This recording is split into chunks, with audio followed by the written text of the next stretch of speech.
নমস্কাৰ কেনিউজ অসমৰ এক গুৰুত্বপূৰ্ণ খবৰ লৈ আপোনালোকৰ সন্মুখত মই ইমৰান দেশজুৰি অব্যাহত আছে লকডাউন প্ৰক্ৰিয়া এইখিনি সময়ছোৱাতে ছ'চিয়েল মিডিয়াত সাম্প্ৰদায়িক বিষবাষ্প বিয়পোৱাৰ বিভিন্ন পোষ্টসমূহ পুনৰ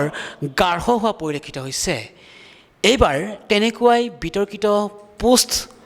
শ্বেয়াৰ কৰাৰ পৰা বিৰত নাথাকিল এগৰাকী বিধায়িকা যিগৰাকী বিধায়িকাই কিছুদিন পূৰ্বেই মাৰাত্মক কৰোনা ভাইৰাছৰ উপকৰণ হিচাপে যি গোমূত্ৰৰ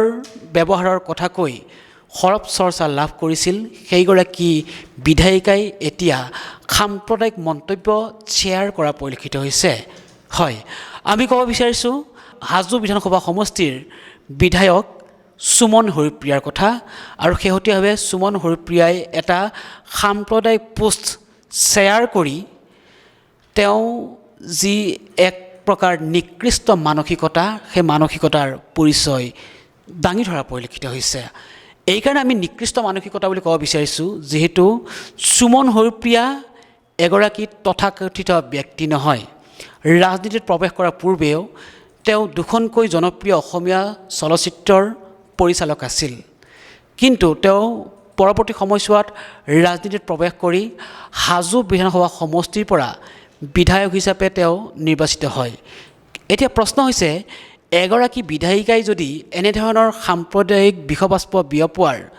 যি পোষ্ট সেইসমূহ পোষ্ট সমাজলৈ আগবঢ়াই দিয়ে বা শ্বেয়াৰ কৰে এয়া জানো কিমান দূৰ সমীচীন আৰু তেনেকৈ এক ঘটনা সংঘটিত হৈছে শেহতীয়াভাৱে সুমন হৰিপ্ৰিয়াৰ আৰু সুমন হৰিপ্ৰিয়াই শ্বেয়াৰ কৰা এই পোষ্টটোক লৈ এই মুহূৰ্তত এক ব্যাপক চৰ্চা লাভ কৰা পৰিলক্ষিত হৈছে মই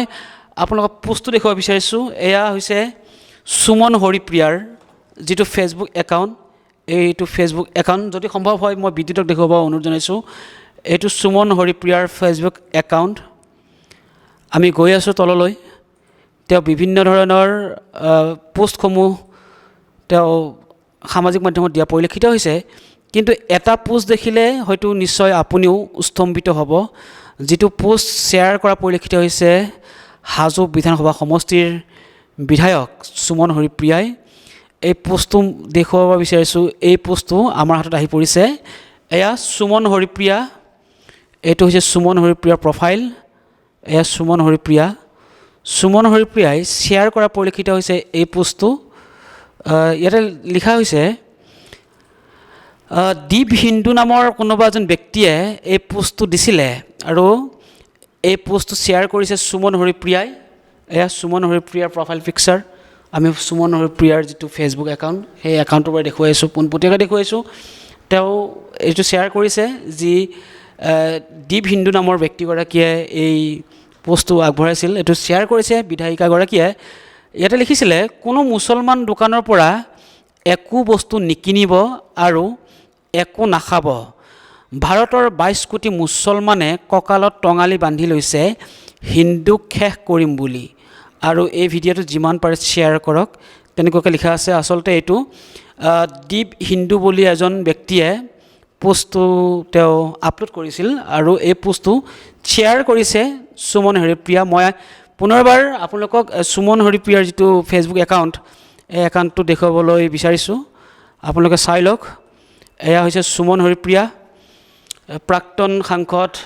বিজয় চক্ৰৱৰ্তী জীয়ৰী সুমন হৰিপ্ৰিয়া কেৱল এগৰাকী ৰাজনীতিবিদ হিচাপেই নহয় তেওঁ দুখনকৈ অসমীয়া কথাছবি জনপ্ৰিয় কথাছবি তেওঁ পৰিচালনা কৰি সুখ্যাতি অৰ্জন কৰিছিল ককা দেউতাৰ ঘৰ যোৱা ইত্যাদি এনেধৰণৰ ছবি আৰু সেইগৰাকী সুমন হৰিপ্ৰিয়া এগৰাকী সাংস্কৃতিক মনৰ ভাৱাপন্ন এগৰাকী তেওঁ অসম জীয়ৰী এয়া সুমন হৰিপ্ৰিয়াৰ ফেচবুক একাউণ্টটো মই দেখুৱাইছোঁ আৰু তেওঁ ব্যক্তিগতভাৱে তেখেতৰ বিভিন্ন কৰ্মকাজী তেওঁ আপলোড কৰিছে কাম কাজসমূহ তেওঁ আপলোড কৰা পৰিলক্ষিত হৈছে তেওঁ নিজৰ ফেচবুক একাউণ্টত কিন্তু তাৎপৰ্যপূৰ্ণভাৱে তেওঁ যিটো এটা সম্পূৰ্ণ সাম্প্ৰদায়িক বিষবাষ্প বিয়পোৱাৰ সম্ভাৱনা থকা পোষ্ট শ্বেয়াৰ কৰিছে এই পোষ্টটোক লৈ এতিয়া সৰ্বত্ৰে ব্যাপক প্ৰতিক্ৰিয়াৰ সৃষ্টি হোৱা পৰিলক্ষিত হৈছে বৃহস্পতিবাৰৰ পৰা মই আকৌ এবাৰ দেখুৱাইছোঁ এইটো হৈছে সুমন হৰিপ্ৰিয়াৰ ফেচবুক একাউণ্ট এয়া সুমন হৰিপ্ৰিয়াৰ ফেচবুক একাউণ্ট আৰু সুমন হৰিপ্ৰিয়াই তেওঁৰ ফেচবুক একাউণ্টৰ পৰা দীপ হিন্দু বুলি যিগৰাকী ব্যক্তিয়ে এটা বিশেষ ধৰণৰ ভিডিঅ' আপলোড কৰিছিল সেই ভিডিঅ'টো তেওঁ শ্বেয়াৰ কৰিছে সুমন হৰিপ্ৰিয়াই ভিডিঅ'টো লিখা আছিলে কোনো মুছলমান দোকানৰ পৰা একো বস্তু নিকিনিব আৰু একো নাখাব ভাৰতৰ 22 কোটি মুছলমান কঁকালত টঙালি বান্ধি লৈছে হিন্দুক শেষ কৰিম বুলি আৰু এই ভিডিঅ'টো যিমান পাৰে শ্বেয়াৰ কৰিব এইদৰে লিখা আছে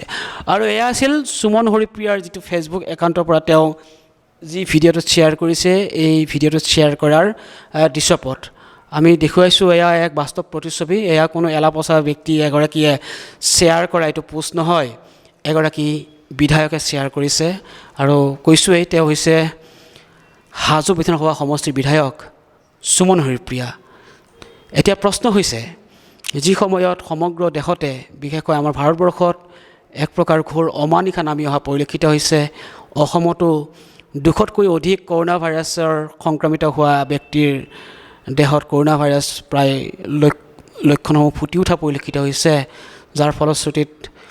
ঘোৰ অমানিশা নামি আহিছে অসম মুলুকলৈ প্ৰতিগৰাকী অসমবাসীয়ে বহুত কষ্টৰে জীৱন যাপন কৰিবলগীয়া হৈছে কিন্তু এইখিনি সময়ছোৱাতে এগৰাকী বিধায়কৰ এনেধৰণৰ যি সাম্প্ৰদায়িক বিষয়বস্তু বিয়পোৱাৰ যি ভিডিঅ' যি পোষ্টসমূহ এইসমূহ পোষ্ট শ্বেয়াৰ কৰাটো কিমান দূৰ সমীচীন এই মুহূৰ্তত এটা গুৰুত্বপূৰ্ণ প্ৰশ্ন হিচাপে প্ৰতীয়মান হোৱা পৰিলক্ষিত হৈছে আৰু ইয়াৰ পূৰ্বেও বিজেপিৰে একাংশ কৰ্মী নেতা পালি নেতা এনেধৰণৰ সাম্প্ৰদায়িক বিষয়বস্তু বিয়পোৱাৰ পোষ্টসমূহ আপলোড কৰা পৰিলক্ষিত হৈছিল সেইসমূহৰ বিৰুদ্ধে ৰাইজৰ যি আৰক্ষী প্ৰশাসন আৰক্ষীয়ে ব্যৱস্থা গ্ৰহণ কৰিছে আৰু তেওঁলোকৰ মাজৰে বহুতৰে হয়তো ব্যৱস্থা গ্ৰহণ কৰা নাই ইয়াৰ ভিতৰত আমি ক'ব বিচাৰোঁ বিধায়ক দিলীপ পালৰ কথা ক'ব পাৰোঁ তেওঁ বিতৰ্কিত পোষ্ট দিছিলে কিন্তু তেওঁ কোনো ধৰণৰ এইখিনি সময়ছোৱালৈকে জবাবদিহি কৰা নাই অসম চৰকাৰ কিংবা আৰক্ষী প্ৰশাসনে অনুৰোধৰণে বিজেপিৰ নেতা তথাকথিত লেখক সত্যৰঞ্জন বৰা আমি তেওঁৰ কথা নতুনকৈ কোৱাৰ কোনো প্ৰয়োজন নাই তেওঁ যেতিয়াই মন যায় তেতিয়াই এটা নিৰ্দিষ্ট ধৰ্মক আক্ৰমণ কৰি তেওঁৰ বাৰে বাৰে বিভিন্ন বিতৰ্কিত পোষ্টসমূহ লিপিবদ্ধ কৰি ছ'চিয়েল মিডিয়াৰ মাধ্যমেৰে এক প্ৰকাৰ বিতৰ্কিত অধ্যায়লৈ নিজকে টানি অনা পৰিলক্ষিত হয় কিন্তু বিশেষকৈ দিলীপ পাল বিধায়ক আৰু সত্যৰঞ্জন বৰাৰ বিৰুদ্ধে এইখিনি সময়ছোৱালৈকে চৰকাৰ কিংবা আৰক্ষী প্ৰশাসনে কোনো ধৰণৰ ব্যৱস্থা গ্ৰহণ কৰা নাই ইয়াৰ বিপৰীতে মঙলদৈ মহাবিদ্যালয়ৰ ইংৰাজী বিভাগৰ অধ্যাপিকা ৰূপাৰাণী ভূঞায়ো কিছুদিন পূৰ্বেই এনেধৰণৰ বিতৰ্কিত পোষ্ট তেওঁ ছ'চিয়েল মিডিয়াত আপলোড কৰিছিল আৰু তাৰপিছতেই তেওঁৰ বিৰুদ্ধে সষ্টম হৈছিল আৰক্ষী প্ৰশাসন আৰু তেওঁক সোধপোছ কৰা পৰিলক্ষিত হৈছিল তেওঁক মঙলদৈ আৰক্ষীয়ে গ্ৰেপ্তাৰ কৰা পৰিলক্ষিত হৈছিল কিন্তু ইয়াৰ বিপৰীতে হয়তো শাসকীয় চৰকাৰখনৰ পক্ষ গ্ৰহণ কৰিয়েই একাংশ সত্যৰঞ্জন বৰা লেখীয়া বা সুমন হৰিপ্ৰিয়াহঁতৰ লেখীয়া বিজেপিৰ নেতা পালি নেতাই এইদৰে এই লকডাউনৰ সময়ছোৱাতো যি সাম্প্ৰদায়িক বিষয়বস্তু বিয়পোৱাৰ পোষ্টসমূহ এই পোষ্টসমূহ আপলোড কৰাৰ পৰা তেওঁলোকে বিৰত থকা নাই এতিয়া আপোনালোকক আমি এটাই প্ৰশ্ন সুধিব বিচাৰিছোঁ এগৰাকী জনপ্ৰতিনিধিয়ে যদি এনেধৰণৰ সাম্প্ৰদায়িক বিষয়বস্তু বিয়পোৱাৰ পোষ্টসমূহ শ্বেয়াৰ কৰে বা আপলোড কৰে তেন্তে কোন দিশে গতি কৰি আছে আমাৰ সমাজ ব্যৱস্থা কিন্তু আমি এটা কথা ক'ব লাগিব যেতিয়া লকডাউনৰ আৰম্ভণি সময়ছোৱা বা অসমত কৰোণা ভাইৰাছৰ আক্ৰমণৰ সময়ছোৱাৰ সেইখিনি সময়ছোৱাত অসম আৰক্ষীৰ ডিজিপিয়ে এটা কথা স্পষ্ট কৰি দিছিল যদিহে ছ'চিয়েল মিডিয়াত কোনোবাই সাম্প্ৰদায়িক বিষয়বস্তু বিয়পোৱাৰ পোষ্টসমূহ আপলোড কৰে এটা এটাকৈ ধৰি গ্ৰেপ্তাৰ কৰিব খেদি ধৰি গ্ৰেপ্তাৰ কৰিব ডিজিপি ডাঙৰীয়াই সেই কথা কোৱাৰ পিছতেই এক প্ৰকাৰ ছ'চিয়েল মিডিয়াত এনেধৰণৰ সাম্প্ৰদায়িক পোষ্টসমূহ আপলোড কৰাৰ বা পোষ্টসমূহ লিপিবদ্ধাৰ যি এক ধাৰা চলি আছিল সেই ধাৰা অসমলৈ নাইকিয়া হৈছিল খুব সুন্দৰ পৰিৱেশে বিৰাজ কৰিছিল কিন্তু কেইটামান দিন যোৱাৰ পিছতেই আকৌ এনেধৰণে গাঢ় হোৱা পৰিলক্ষিত হৈছে সাম্প্ৰদায়িক বিষয়বস্তু বিয়পোৱাৰ পোষ্টসমূহ এইদৰে বিভিন্ন সামাজিক মাধ্যমত আপলোড কৰাটো আৰু ইয়াৰ পৰা বাদ পৰি নগ'ল এগৰাকী বিধায়কো সঁচাকৈয়ে হাজোৰ এইগৰাকী বিধায়ক সুমন হৰিপ্ৰিয়াৰ এনেধৰণৰ যি নিকৃষ্ট কাণ্ড এই নিকৃষ্ট কাণ্ডই এই মুহূৰ্তত যথেষ্ট প্ৰশ্নবোধক চিহ্নৰ উদয় হোৱা পৰিলক্ষিত হৈছে কিয়নো তেওঁ যিটো সমষ্টিত প্ৰতিনিধিত্ব কৰিছে হাজো বিধানসভা সমষ্টি পঞ্চতীৰ্থৰ নগৰী বুলি কোৱা হয় য'ত নেকি হয়গ্ৰীৱ মাধৱ মন্দিৰ, গিয়াছুদ্দিন আউলিয়াৰ পুৱামক্কা, বৌদ্ধ মঠ, এনেধৰণৰ অজস্ৰ দেৱ দেৱী মঠ মন্দিৰ মছজিদ দৰগাহ আদিৰে পৰিপূৰ্ণ এটা সমষ্টি পঞ্চতীৰ্থ নগৰী বুলি কোৱা হয় হাজোক। তেনে পৰিপ্ৰেক্ষিতত এই সমন্বয়ৰ সেতুৰে বিৰাজমান সেই সমষ্টিটোৰ পৰাই জনপ্ৰতিনিধি হিচাপে তেওঁ প্ৰতিনিধিত্ব কৰিছে অসমৰ ৰাজনীতিত সুমন হৰিপ্ৰিয়াই হাজো বিধানসভা সমষ্টিক। কিন্তু হাজোক সমন্বয়ৰ সেতু বুলি কোৱা হয়, সমন্বয়ৰ এক উৎকৃষ্ট নিদৰ্শনৰ অঞ্চল হিচাপে গণ্য কৰা হয়। এই গুৰুত্বপূৰ্ণ সমষ্টিটোৰ পৰাই প্ৰতিনিধিত্ব কৰি জনপ্ৰতিনিধি হিচাপে তেওঁৰ ৰাজনীতি জগতত খোজ পেলাই তেওঁ এনেধৰণৰ বিতৰ্কিত যি সাম্প্ৰদায়িক বিষবাস্প বিয়পোৱাৰ যি আপত্তিজনক মন্তব্য, আপত্তিজনক ভিডিঅ' শ্বেয়াৰ কৰিছে, এই শ্বেয়াৰ কৰাই ঘটনাটোই কি সূচাইছে সেয়া এই মুহূৰ্তত সচেতন নাগৰিকসকলৰ মাজত বহু প্ৰশ্নই, উদ্বেগজনক প্ৰশ্নৰ সৃষ্টি হোৱা পৰিলক্ষিত হৈছে। বহু প্ৰশ্নই এই মুহূৰ্তত অৱতাৰণা কৰা পৰিলক্ষিত হৈছে। এতিয়া আমি ক'ব বিচাৰিছোঁ, সাম্প্ৰদায়িক বিষবাস্প বিয়পোৱাই এক প্ৰকাৰ যি সাতামপুৰুষীয়া সম্প্ৰীতি আছে আমাৰ অসম ভূমিৰ মাজত, অসমবাসীৰ মাজত, এই সম্প্ৰীতি বিনাশ কৰাৰ ইয়াৰ অন্তৰ্নিহিত কাৰণ কি? নে শাসকীয় চৰকাৰখনৰ বা RSS, নাগপুৰীয়া RSSৰ আস্থাভাজন হ'বৰ বাবে এনেধৰণৰ বিতৰ্কিত মন্তব্যৰে তেওঁলোকে ৰাজনৈতিক প্ৰেক্ষাপটত নিজৰ নাম জাহিৰ কৰিব বিচাৰে, সাম্প্ৰদায়িক অভিসন্ধি, কু অভিসন্ধি ৰচনা কৰি নিজৰ নাম জাহিৰ কৰিব বিচাৰে, এয়াই নেকি তেওঁলোকৰ লক্ষ্য? কিন্তু ইয়াৰ বিপৰীতে হয়তো মানুহৰ মাজত সমাজ হিতৈষী কাম কৰিও হৃদয় জিনিব পাৰে জনপ্ৰতিনিধিসকলে, সৰ্বসাধাৰণ ব্যক্তিসকলে।